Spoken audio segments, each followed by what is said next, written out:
Bom dia, meu nome é Valentina e hoje, junto com o Yuri, nós vamos falar sobre a poluição dos rios e mares, como essa poluição impacta no nosso planeta e a legislação ambiental a respeito do assunto. Então, eu vou começar falando sobre a importância da água para o planeta. Como nós sabemos, a água é um componente essencial para o desenvolvimento e preservação da vida no planeta Terra. Ela possui um papel fundamental na garantia do equilíbrio e do bem-estar dos ecossistemas, porque basicamente todos os organismos vivos dependem da água para o desempenho das suas funções vitais. Por exemplo, as plantas elas utilizam a água no seu processo de fotossíntese, em que elas absorvem a água e expelem oxigênio. Os animais e os seres humanos utilizam a água como uma forma de hidratação e regulação da temperatura corporal. Além disso, para nós humanos, a água ela também é utilizada como uma forma de geração de energia e também garante o sustento de diversas famílias que utilizam a pesca e a agricultura como uma forma de garantir o seu próprio sustento. Agora nós vamos falar sobre o processo histórico da poluição das águas e as suas causas.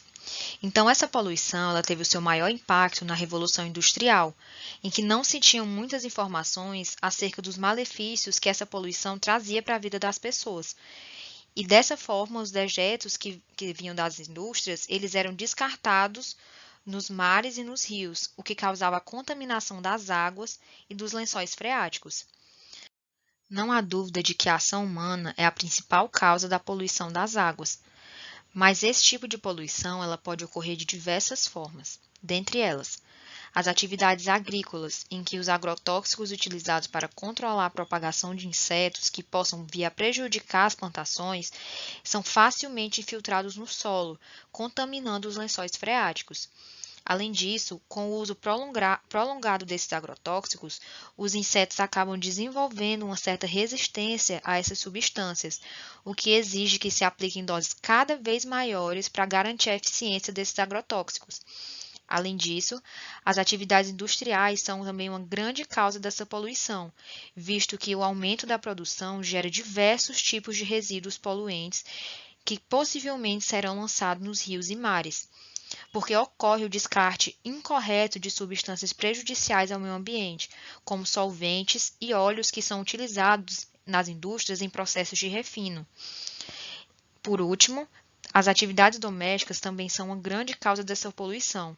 Isso se dá devido à falta de tratamento adequado de esgoto, em que os lixões mal conservados também provocam a contaminação das águas, assim como aterros sanitários mal instalados, visto que quando o lixo não possui uma destinação correta, o chorume produzido por ele é infiltrado no solo, poluindo os lençóis freáticos.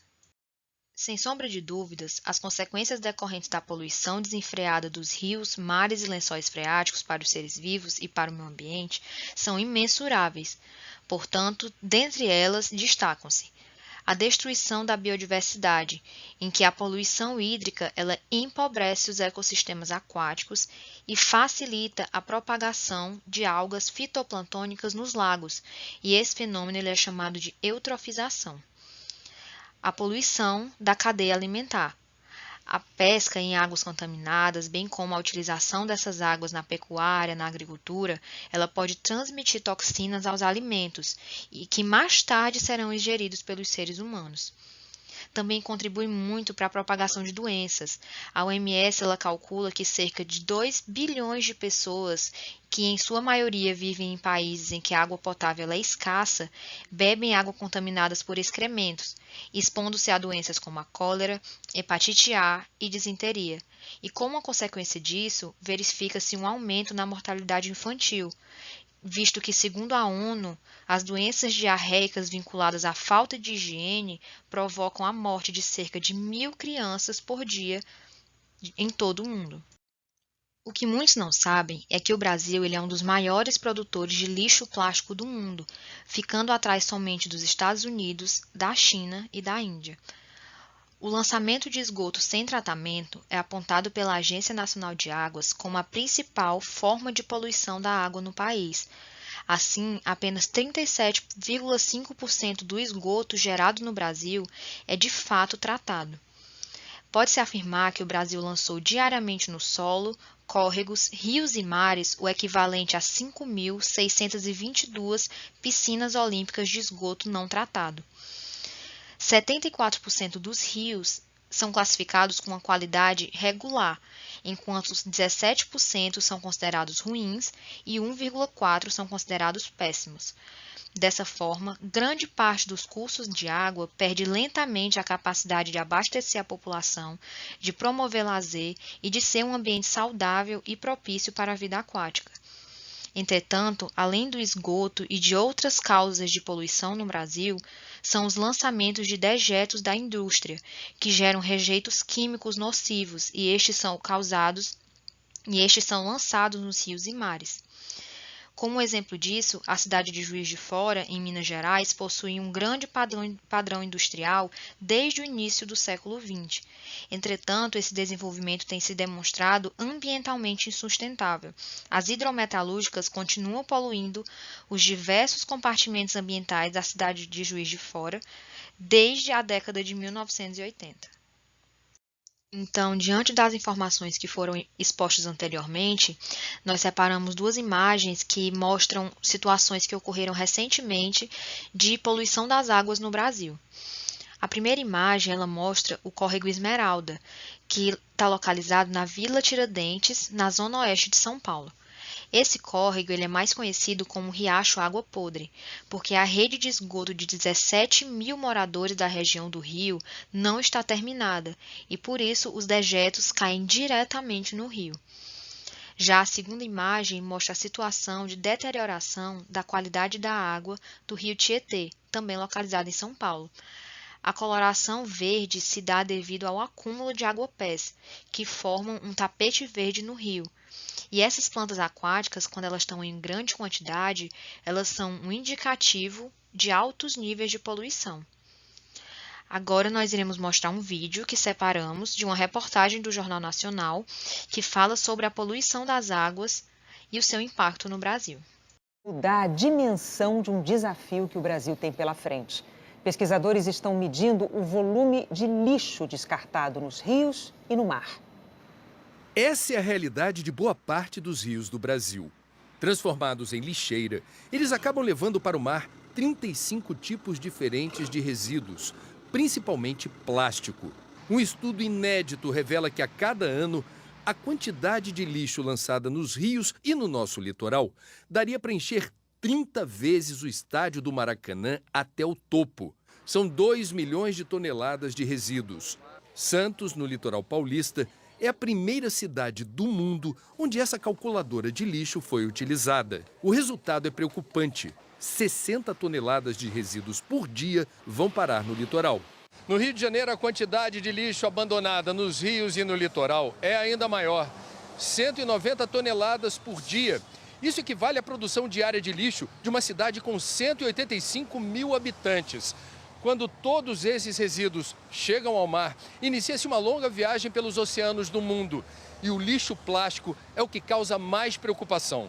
Segundo a ONU, se nada for feito, até 2050 haverá mais fragmentos de plásticos nos oceanos do que espécies marinhas. Dias atrás, na Islândia, pesquisadores retiraram 40 quilos de plástico do estômago de uma baleia morta.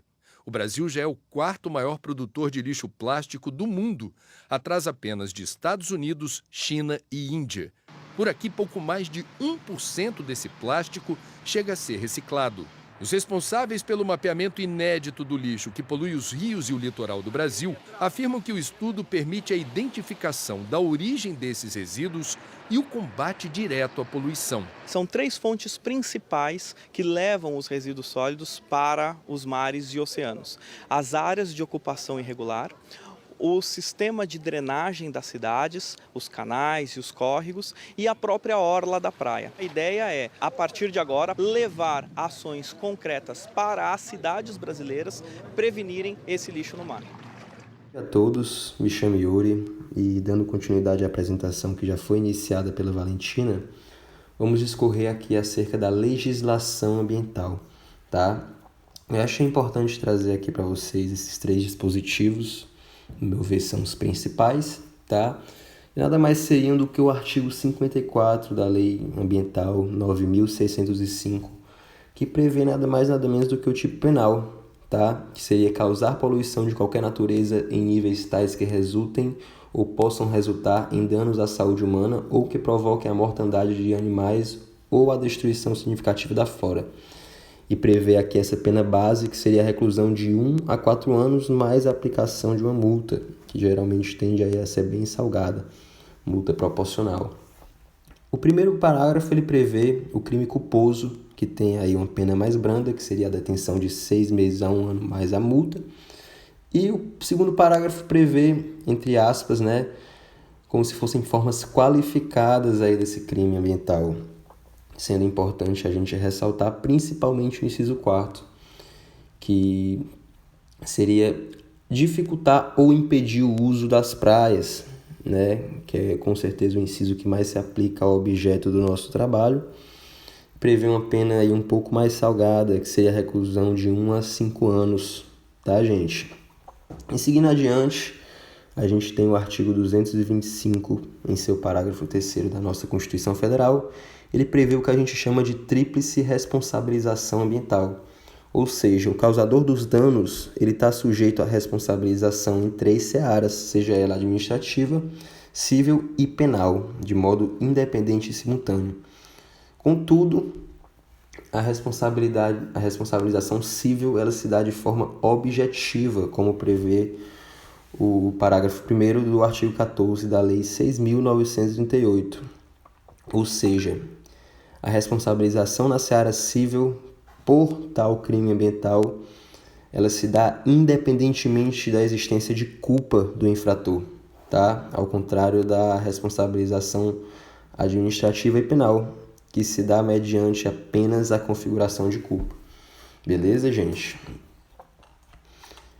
Nesse sentido, entendeu o STJ ainda, tá? No julgamento dos embargos de divergência em recurso especial de número 13.18051, que a responsabilização administrativa seria subjetiva, tá? Como eu informei aqui no artigo 14 da Lei 6.938, ou seja, se dá apenas com a configuração de culpa. Lembrem ali daqueles requisitos do ato ilícito, nexo causal, conduta, culpa e o dano, beleza? E seguindo adiante, para o nosso próximo slide, a gente trouxe aqui esse caso concreto de grande repercussão, com certeza todos aqui devem lembrar, que foi o óleo derramado sobre a costa ali nordeste até o sudeste do Brasil, no ano de 2019, Foi aquele propagadíssimo caso de um navio, até então desconhecido, que derramou mais de 5.000 toneladas de petróleo cru em todo o litoral do Brasil, gerando aquela mancha negra, que a gente, com certeza alguém aí já deve ter pisado, já perdi inclusive uma chinela, com essa mancha desse petróleo, desse óleo. A gente viu aí no Porto das Dunas, quem foi à época, tinha muito na areia, no mar, Que no caso, tratou-se de um vazamento de um petroleiro chamado Bobolina, de origem grega, tá?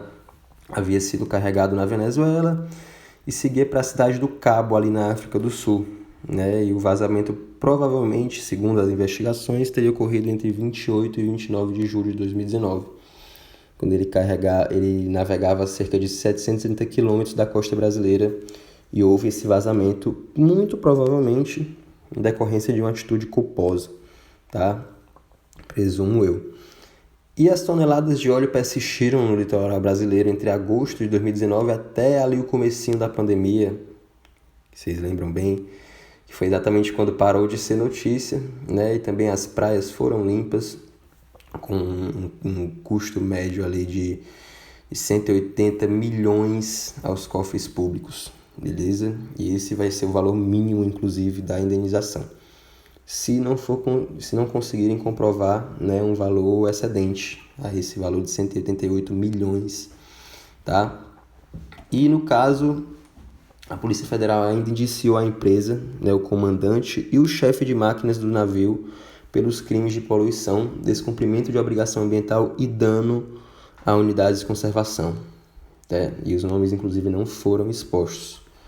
Beleza?